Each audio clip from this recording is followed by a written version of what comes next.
Hi friends, எப்படி இருக்கீங்க? நல்லா இருக்கீங்களா? நார்மலாக பர்த்டே ஃபங்க்ஷன் இல்லை கல்யாண ரிசப்ஷனுங்கும்போது நம்ம என்ன பண்ணுவோம், அந்த பார்ட்டி பப் இருக்குது பார்த்தீங்களா, அது கொடுத்து கடையில் நம்ம போய் வாங்குவோம். அது ஒன்று வாங்கினாலே 50 ரூபா. அது ஒரு டைம் மட்டும்தான் யூஸ் பண்ண முடியும். ஆனால் இப்போ நம்ம செய்ய போகிறது வந்து எந்த பர்த்டேக்காக இருந்தாலும், அதாவது இப்போ ஒரு வயசுலேருந்து எவ்வளோ வயசு வரைக்கும் கூட யூஸ் பண்ணலாம். நம்ம மட்டும் யூஸ் பண்ணணும்னு இல்லை, நம்ம பக்கத்தில் யாராவது வேணும்னாலும் கூட கொடுத்து வாங்கிக்கலாம். இது வந்து ஒன் யூஸ் மட்டும் இல்லை, எப்பப்போ வேணுமோ அப்பப்போலாம் நம்ம யூஸ் பண்ணிக்கலாம். நம்ம குழந்தைங்க ஒரு டைம் யூஸ் பண்ணிவிட்டு இது நல்லா பூ மாதிரி வருது, இது நல்லா ஜிகுனாவாக இருக்குது, அம்மா எனக்கு இன்னொரு டைம் வேணும் அப்படின்னா அதுக்காக நம்ம போய் கடையில் வாங்க முடியாது. ஆனால் இதில் வந்து நம்மளே ஃபில் பண்ணி நம்மளே பண்ணி குழந்தைங்கள எவ்வளோ சந்தோஷப்படுத்த முடியுமோ அந்தளவுக்கு சந்தோஷப்படுத்தலாம். அதுக்காக தான் இந்த வந்து பார்ட்டி பப் வந்து இது வந்து செய்கிறது ரொம்ப ஈஸி. அதுவும் இல்லாமல் ரொம்ப கஷ்டமும் இல்லை. ஜஸ்ட் ஒரு 10 மினிட்ஸ் தான், அதுக்குள்ளே இந்த பார்ட்டி பப் வந்து நம்ம ரெடி பண்ணிடலாம். இது ஒன் யூஸ் இல்லைங்க, அடுத்தடுத்து நம்ம எவ்வளோ நாள் வேணாலும் யூஸ் பண்ணிக்கலாம். என்னடா இது எவ்வளோ டைம் வேணாலும் யூஸ் பண்ணலான்னு சொல்கிறீங்களே, இது வந்து ஸ்ட்ராங்காக இருக்குமான்னு கேட்டிங்கன்னா கண்டிப்பாக நல்லா இருக்குங்க.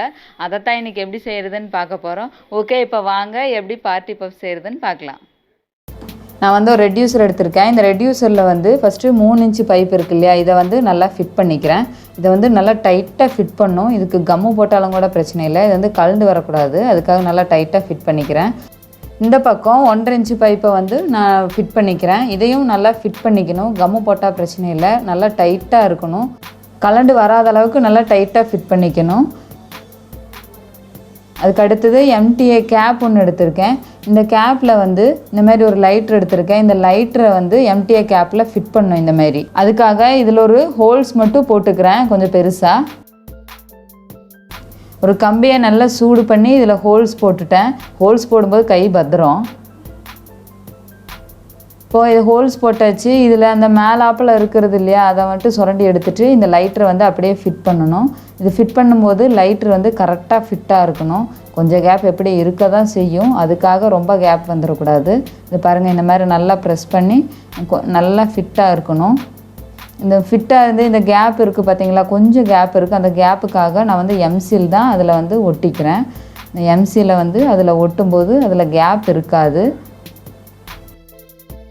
இப்போது இந்த எம்சியில் வந்து நல்லா ஒட்டிக்கிறேன். எதுலேயே ஏர் போகாத மாதிரி நல்லா டைட்டாக நல்லா ஒட்டிக்கிறேன். அந்த லைட்டரும் அந்த கேப்போட சேர்த்தி நல்லா காயட்டும். இது நல்லா ஒட்டி நல்லா காயணும். இப்போது அது காயறதுக்குள்ளே இந்த எம்டியை வந்து நான் இந்த 3 இன்ச்சில் நல்லா டைட்டாக ஃபிட் பண்ணிக்கிறேன். பாருங்கள், இந்த மாதிரி நல்லா டைட்டாக இருக்கணும். ஓகே, இப்போ வந்து ஃபஸ்ட்டு வேலை முடிஞ்சிருச்சு. இனி இதில் வந்து பெயிண்ட் பண்ணணும்.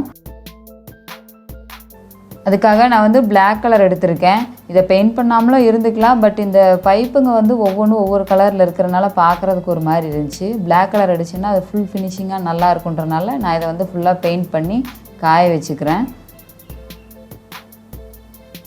பாருங்கள், இது இப்போ நல்லா காயுது. காயறதுக்குள்ளே நம்ம இந்த மாதிரி கலர் ஷீட் எடுத்திருக்கேன். இந்த கலர் ஷீட் வந்து இந்த கிஃப்ட் பேப்பர் மாதிரி தான் இருக்கும் பாருங்கள்.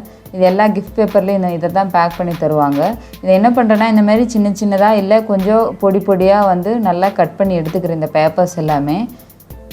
ஏன்னா மோஸ்ட்லி இந்த மாதிரி தான் பர்த்டே பார்ட்டிலலாம் இந்த பேப்பர்ஸ் தான் வந்து வரும். அதுக்காக தான் நான் கொஞ்சம் கொஞ்சம் கட் பண்ணி எடுத்துக்கிறேன். இதே மாதிரி எல்லா பேப்பரையும் நல்லா பொடி பொடியாக கட் பண்ணி எடுத்துக்கிறேன். அதுக்குள்ளே அந்த பைப்பும் நல்லா காஞ்சிரும்.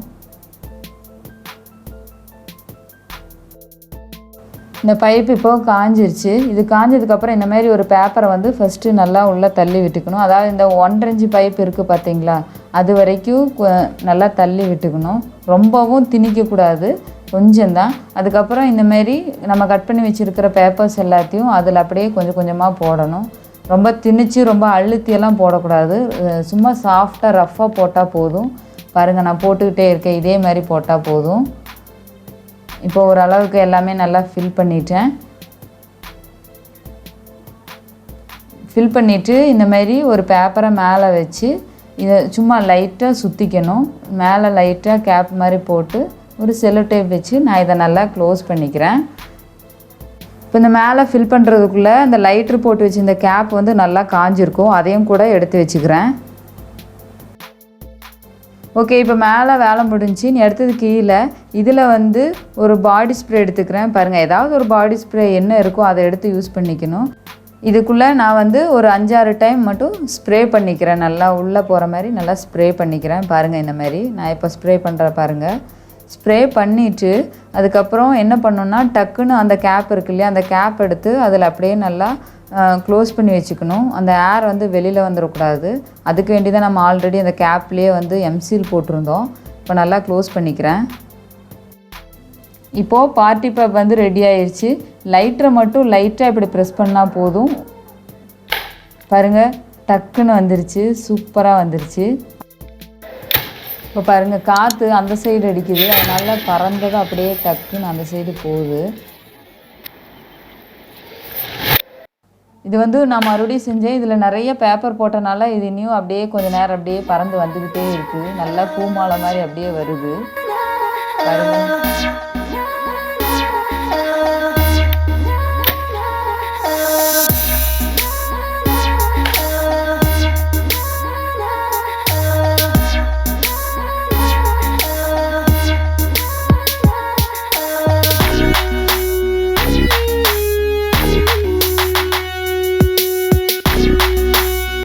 இதே மாதிரி நான் பூவையும் போட்டுக்கிறேன். பூ போடுறதுக்கு முன்னாடி கொஞ்சம் பேப்பர் மட்டும் கீழே போடணும்.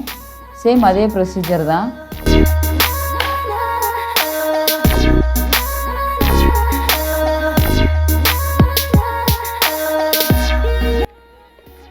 எப்படி இருந்துச்சு ஃப்ரெண்ட்ஸ்? நல்லா இருந்துச்சா? இது செய்கிறதும் ஈஸியாக இருந்திருக்கும். அதே மாதிரி இதில் வெடிச்சது எல்லாமே பார்த்துருப்பீங்க. ரொம்பவே என்ஜாய்ஃபுல்லாக இருந்துச்சு. இதே மாதிரி நம்ம ஒவ்வொரு டைமும் செஞ்சு நம்ம குழந்தைங்கள ரொம்பவே சந்தோஷப்படுத்தலாம். ஒவ்வொரு பர்த்டேக்குமே நம்ம போய் வாங்கணும் அப்படின்ற அவசியம் இல்லை.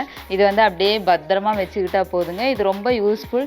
நம்ம இப்போ இருக்கிற காலகட்டத்தில் நார்மலாக ஏதாவது ஒரு ஃபங்க்ஷன்னால இந்த மாதிரி ஏதாவது ஒரு செலிப்ரேஷன் பண்ண தான் செய்கிறோம். அந்த மாதிரி இருக்கும்போது இது வந்து கண்டிப்பாக தேவைங்க. இந்த ஐடியா உங்களுக்கு பிடிச்சிருந்துச்சி அப்படின்னா நீங்களும் வீட்டில் ட்ரை பண்ணி பாருங்கள். ட்ரை பண்ணி பார்த்துட்டு எப்படி இருக்குன்னு கமெண்ட் பாக்ஸில் கமெண்ட் பண்ணுங்கள். ரொம்ப பிடிச்சிருந்துச்சின்னா ஒரு லைக் பண்ணி ஒரு ஷேர் பண்ணுங்கள்.